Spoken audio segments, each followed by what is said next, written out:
When I type the 5-quarter approach on Google, literally nothing comes up. Because I just came up with it one beautiful morning when I was super overwhelmed with my work. You know those days where we seem to be rushing all the time and yet get nothing done. So I came up with the simple idea to chop up my day into 5 neat chunks or quarters. And you know what? It was a total game changer. It sounds so simple, but it's an amazing time management technique that not only helps me power through all my uncompleted work, but also keeps me motivated throughout the day. So of course, I'm going to share it with you. In this video, bestie, I'll show you how to follow this 5-quarter approach schedule. It'll help us stop procrastination and complete all the work that we have piled up. I did design and create a template for you to print out. It helps you prioritize all your tasks because I know how overwhelmed we might be feeling right now. So stay tuned till the end to know how to use it and how to get it. Let's start. First, we're going to wake up at 9 a.m. This daily schedule is super flexible, so you can start it at any time of the day, whether that be 9 a.m. in the morning or 2 p.m. in the afternoon. But I'll just say 9 a.m. to keep it simple for this video. I love waking up at 9 a.m. because it allows me to divide my day into 5 quarters. The first quarter is 9 a.m. to 12 p.m., then 12 to 3, 3 to 6, 6 to 9, and finally 9 to 12 a.m. If I'm procrastinating a lot recently, I feel a lot better knowing that if one quarter of my day doesn't go as planned, I have 4 other quarters to make up for it. It's a really great way to stay motivated throughout the day and not feeling like a failure right when the morning starts, because my procrastination usually stems from feeling overwhelmed and scared by my to-do list. That looks more like a receipt right now. And so many of you on Instagram unfortunately also feel the same way.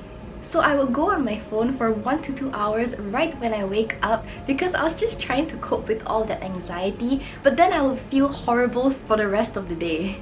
Now, I give myself 9 a.m. to 12 p.m. to use my phone, eat a good meal, and get ready. Remember, this is all flexible, so if you really have a lot to do, you can wake up at 6 a.m. so you can start your work at 9 a.m. And you might say, so what's the point in all of this? These days, I'm only starting my work in the afternoon anyway. Yes, that might be true, but there's a significant difference in the mindset.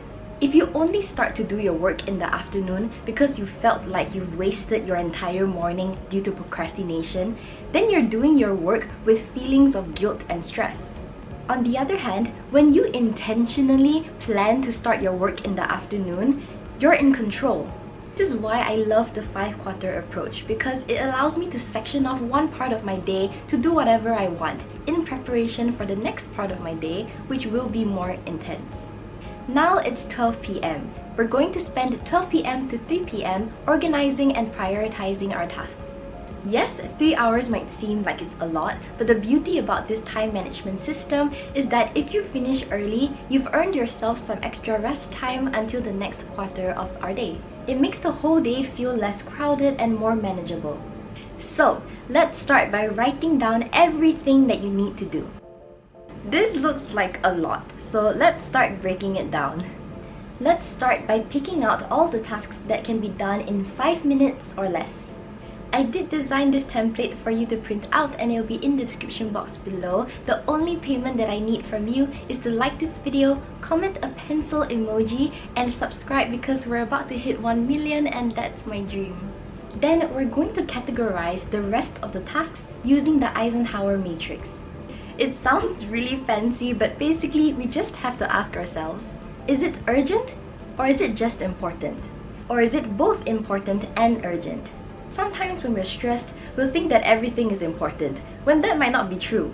So on the template that you've printed out, we're going to divide our tasks into these quadrants.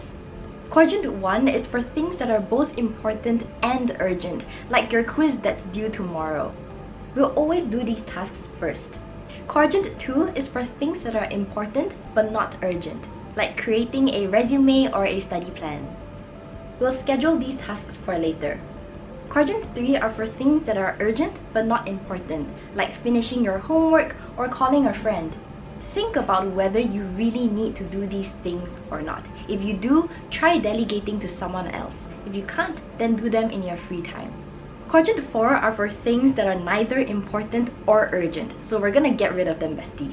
we don't need any additional clutter in our lives. By sorting our tasks into 4 separate categories, it really gives us a clear understanding of what can wait and what needs our attention right now. If you still don't understand how to use the Eisenhower Matrix, or you want to know how you can use it to avoid burnout, then I highly recommend that you check out my video on this topic. It should pop up here. After we're done sorting our tasks, we still have some time before 3 p.m. So let's hack away at our 2-minute tasks. I know it's annoying, but trust me, completing all these little tasks will give us a burst of accomplishment and relieve some of that anxiety. If you can't finish all your 2-minute tasks by 3 p.m, don't worry, we can always do them tomorrow from 1 p.m. to 3 p.m. again. So it's finally 3 p.m, we are feeling motivated and organized, so let's get into some of the heavier stuff. Now we're going to focus on getting our Quadrant 1 tasks done. Those things that are both important and urgent. These are our priorities, and there are 2 different time management techniques that you can use to make sure you can complete these tasks. The first time management technique is the really popular Pomodoro method, where you spend 20 to 30 minutes doing your work and taking 5-minute breaks in between each session. This time management technique is really good for anyone that has a short attention span or has trouble focusing, but for me personally, I don't like it that much because it breaks my focus right as I'm getting into the zone. So if you're like me and you don't like to break your focus when you're studying or working, you might prefer the Flowtime technique. You pick a task and keep going until you naturally feel like taking a break. I like making sure that I finish one task before taking a break. I did talk about more productivity and time management tips that I don't really like and what I feel you can swap them out with in this video that you can check out here. Now let's talk about napping. Many of you on Instagram have shared that you love to nap. And guess what? Me too! Good news is that napping is amazing for productivity when you do it right, so let's schedule it in. I always tell myself that I can have a 20-minute nap anywhere between 3 p.m. to 6 p.m. Maybe I'm tired after doing one task, so I decide to have a nap at 4:30 p.m. Or maybe I have a lot of energy today and I decide to reward myself with a nap at 6 p.m. Whatever it is, schedule your naps in and keep it between 20 to 30 minutes. Anything shorter or longer will make us feel tired and groggy and not refreshed. So we've reached our 4th quarter, from 6 p.m. to 9 p.m. This is the evening stretch, so it's the perfect time to start winding down from our day, but also continue to be productive because we have lots to do. In case you forgot, we are human, so we need to eat. Let's block off an hour-ish to eat. We can also use another hour for self-care. Spend about 30 minutes to an hour just doing something that you love, whether that be watching an episode of K-drama, taking a super long shower, working out, or just catching up with your friends and family. I know we're behind right now, but it's been 6 hours of productive work, so you deserve a break. If we keep pushing hard, we're just going to burn out and procrastinate even more. For the remaining time in this quarter, let's focus on Quadrant 2 tasks, the ones that are important but not urgent.